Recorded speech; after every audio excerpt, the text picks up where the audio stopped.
एक नगर में एक सेठ सेठानी रहते थे। उनके 7 बेटे और 7 बहू थी और एक बेटी थी। दिवाली के पहले जो अष्टमी आई, उस दिन वह मिट्टी खोदने के लिए गाँव खेत में गई। जब वह वहाँ मिट्टी खोद रही थी तो उसके नीचे शाहू के बच्चे थे। सेठ की बच्ची को पता नहीं था। उसने देखा कि वह मिट्टी खोदे जा रही थी तो उसके नीचे शाहू के बच्चे मर गए। जैसे ही शाहू माता प्रकट हुई, शाहू माता ने कहा कि हे पापिनी, तूने मेरे बच्चों को मार दिया।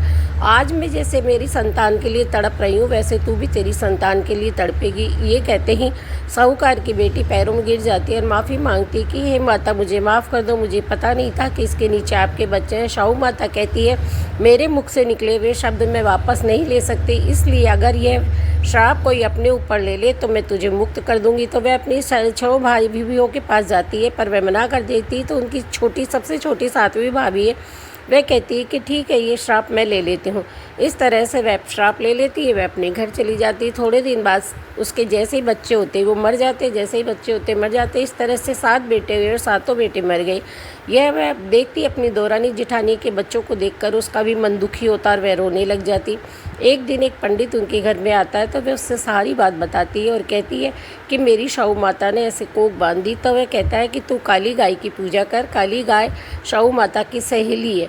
वह काली गाय की रोज़ पूजा करने लगी और काली गाय वहाँ पे जाके सफाई करती, सुबह जल्दी उठ के काली गाय को रोटी देती। ये देखकर काली गाय माता बहुत प्रसन्न होती है। उससे कहती है, भाई तू बोल क्या चाहती है, तू मेरी बहुत सेवा करती है। तो वह कहती है कि शाहू माता ने मेरी कोख बांध रखी है, शाहू माता आपकी सहेली है, इसलिए मुझे मेरी कोख खुलवानी है, आप मेरी कोख खुलवा दीजिए। तो वह कहती है कि शाहू माता तो सब समुंदर पार रहती है, अपन को वहाँ चलना पड़ेगा। तो वह कहती है ठीक है, अपन दोनों चलते हैं। तो गाय माता और साहूकार की बहू दोनों 7 समुंदर पार शाहू माता के पास जाने लगती है। चलते चलते रास्ते में थक जाती है तो वो एक पेड़ के नीचे बैठ जाती है। पेड़ के नीचे बैठे थी, तभी एक सांप उधर से जा रहा था। वह पेड़ पे चढ़ने लगा तो उसने देखा कि वहाँ पर गरुड़नी के बच्चे थे। तो वह सांप को मार देती है और गरुड़नी के बच्चों को बचा लेती है। उसी समय गरुड़नी आ जाती है और वहाँ पर खून देखकर वह सोचती है कि इसने मेरे बच्चों को मार दिया। तो वह कहती है, हे पापिनी, तूने मेरे बच्चों को मार दिया। तो वह कहती नहीं, मैंने आपके बच्चों को नहीं मारा, मैंने आपके बच्चों को बचाया। देखिए आपके बच्चे सुरक्षित हैं। अगर मैं नहीं मारती, ये सांप आपके बच्चों को खाने आया था, अगर मैं इसको नहीं मारती तो ये आपके बच्चों को खा जाता। इससे गरुड़नी बहुत खुश हो जाती है और वह कहती है, बोल तुझे क्या चाहिए। तो वह कहती है कि मेरी ऐसे शाहू माता ने कोख बांध रखी है, वह 7 समुद्र पार रहती है, आप हमेशा उस 7 समुद्र पार शाहू माता के पास पहुंचा दीजिए। गरुड़नी कहती है ठीक है। वह अपनी पीठ पर बिठाकर उन दोनों को 7 समुद्र पार पहुंचा देती है। जैसे ही शाहू माता गाय माता को देखती है तो कहती है, आओ बहन, बहुत दिनों बाद आई, कैसी हो। वो कहती है अच्छी हूँ।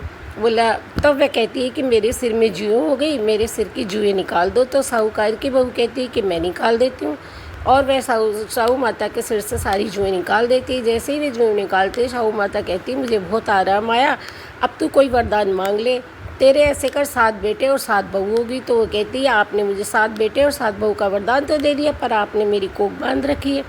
तो कहती है कि अरे, अब मेरा मुख से निकले हुए शब्द तो वापस नहीं हो सकते, तू ऐसे करना, तेरे घर जाना और 7 जगह 7 कढ़ाई करना और 7 जगह बायना निकालना। बोले ठीक है। जैसे ही वह घर जाती है तो वहाँ पर 7 बेटे और 7 बहू पहले से बैठे रहते हैं। वह उन्हें देखकर बहुत खुश हो जाती है। वह फटाफट बायने और कथा की तैयारी करती है। वह 7 जगह कढ़ाई बनाती है, कहानी सुनती है, 7 बहुओं को उद्यापन कराती है और 7 बहुएँ और सास शाहू माता का व्रत करके कहानी सुनती है और शाहू माता का उद्यापन करती है। जय शाहू माता की जय। बिंदायक बाबू रंगो चंगो, बिंद्राबिन में फिरसंगो, पोता बू की रांधी राबड़ी, दोईता बू की बूर, खाटी लागी राबड़ी, मीठी लागी खीजो, गणेश जी महाराज की जय। एक पथवारी माता पंथ के सिर बैठी थी, 2 मानवी जा रहे थे, एक के पास बूरा थी, एक के पास चीनी थी, नमक था। पतवारी माता पूछती है तेरे पास क्या है। तो चीनी वाला कहता है नमक है, नमक वाला कहता है चीनी है। पतवारी माता कहती है मनशा गैल दशा, बिंदाई बाबू पूरे विश्व विश्वा, ऐसे कह के वो आगे चले जाता है। आगे जाके वे दोनों लड़ने लग जाते हैं। वो कहता है तूने मेरी चीनी ले ली, वो कहता है तूने मेरा नमक ले लिया। रास्ते में उनको एक आदमी मिलता है, वो कहता है तुमने कहीं कुछ रखा था। बोले वो नहीं। तो बोले तुमको कोई रास्ते में मिला था? बोले हाँ, एक माता पेड़ के नीचे बैठी थी, उसने हमसे पूछा था, तो हमने उसको मजाक में कह दिया कि हमारे पास चीनी और मेरे पास नमक है। तो बोले वो पथवारी माता है, हमारी रक्षा करती है, रास्ते में जाओ तुम उसके एक एक मुट्ठी चढ़ा दो और हाथ जोड़ के माफ़ी मांग लो। वे दोनों वापस जाते हैं और पथवारी माता के हाथ जोड़ के और माफ़ी मांगते हैं कि हे माता, हमें माफ़ कर दो, हमें पता नहीं था कि आप हमारे पथ की रखवाली करती है। तो वो जाके एक एक मुट्ठी चढ़ाते, तो शाहू माता, पथवारी माता वापस चीनी वाले के चीनी और नमक वाले के नमक कर देती है। इस तरह से पथवारी माता सबकी रक्षा करती है। जो पथवारी माता की जय।